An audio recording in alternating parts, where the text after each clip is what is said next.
Start చేసావా ఏ చీరలకి? నువ్వు కట్టుకున్న సారీస్ కక్క. నేను కట్టుకున్న చీర లేదు కదా, వైట్ చీరలు. మరి చెప్పు మనం వాళ్ళకి. ఈరోజు షార్ట్ వీడియోలో నేను కట్టుకున్న వైట్ సారీస్ మధ్యాహ్నం కట్టుకున్నాను కానీ రచ్చ రచ్చ లేపారండి అందరూ. ఈ కలర్ అయితే లేదండి కంప్లీట్ గా. ఈ కలర్ 10 పీసెస్ వచ్చాయి, 10 పీసెస్ కూడా సోల్డ్ అవుట్.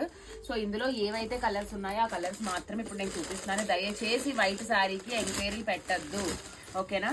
ఇందులో కలర్ కాంబినేషన్ చూడండి చాలా బాగున్నాయి. గ్రీన్ కి రెడ్ కాంబినేషన్ అండ్ అలాగే మీకు నావీ బ్లూకి పింక్ కలర్ అండి. నావీ బ్లూకి పింక్ కలర్. ఇందులో ఏ కలర్ కావాలన్నా కూడా నేను రెడీగా స్టాక్ ఇవ్వగలను తప్ప వైట్ అయితే మాత్రం స్టాక్ లేదండి. ఓకే, ఇదిగోండి గ్రీన్ కలర్కి పర్పుల్ కాంబినేషన్. కలర్స్ అన్నీ చాలా బాగున్నాయి. అదేంటో నేను కట్టుకుని ఈ కలర్ మీద పడ్డారు అందరూ. పర్పుల్కి ఏమో green combination and last colour pink అండి. పింక్కి నావీ బ్లూ, ఓకేనా? సో ఈ కలర్స్ మాత్రం ఉన్నాయి.